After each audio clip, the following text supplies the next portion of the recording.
এই লঞ্চটি যাত্রীরা হারাতে চায় না। আমি যতগুলা পোস্ট দেখলাম সবগুলোর কমেন্টে দেখলাম সবাই দুঃখ প্রকাশ করতেছে।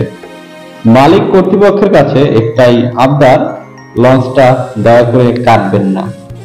সবাই চাইতেছে দক্ষিণ উপকূলে দিলে সবচেয়ে ভালো হয়। সুরভি ৮ বাদ দিয়ে তার জায়গায় এটা দেওয়া হোক, অনেক ভালো হবে। যাত্রীদের সুবিধা হবে, আপনাদের লস হবে কিনা জানি না। লঞ্চ কর্তৃপক্ষের কেউ থাকলে একটু দেখবেন যাত্রীরা কেমন ভালোবাসে এই লঞ্চটিকে। সবাই মিস করতে চায় না এই লঞ্চটি না কাটলেও আপনাদের দিন খুব ভালো করে চলবে ইনশাআল্লাহ। সবশেষে সবশেষে একটা কথাই বলি, সামর্থ্য থাকলে লঞ্চটি কিনে নিতাম, তারপরও কাটতে দিতাম না। হয়তো ইতিপূর্বে হেডলাইন হয়ে গেছে যে ঢাকা বরিশাল নৌ রুটে আর ফিরবে না সুরভি নয়। একটি অধ্যায়ের সত্যি পরিসমাপ্তি হতে যাচ্ছে।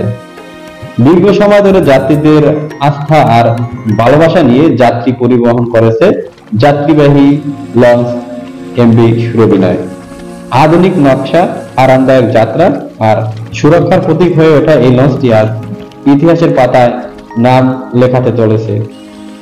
সুরভি নয় লঞ্চটি শীঘ্রই স্ক্র্যাপ বা ভাঙার জন্য প্রস্তুত করা হচ্ছে, অর্থাৎ আর কখনোই দেখা যাবে না এই লঞ্চটিকে ঢাকা বরিশাল নৌ রুটে। এক সময় গর্বিত জাহাজ আজ বিদায়ের পথে। যাত্রীদের স্মৃতি বেঁচে থাকবে এর প্রতিটি যাত্রা, প্রতিটি বাঁকে বাতাসে উড়ে আসা হুইলসের দণ্ডি।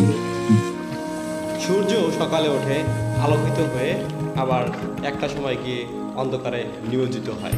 তারপরও বরিশালের মানুষের দাবি যে এই লঞ্চটা ভোলা, চরফেশন, তারপরে ঢাকা চাঁদপুর এইসব রুটে বা ঢাকা ইলিশা এইসব রুটে দিলে সব থেকে ভালো হয়। যে তারপরও আমরা এই লঞ্চটা আছে, থাকবে, আমরা দেখতে পারবো। এই দেখেও কিন্তু আসলে যে মনের যে একটা শান্তি, এই শান্তি আমরা অনুভব করতে পারবো।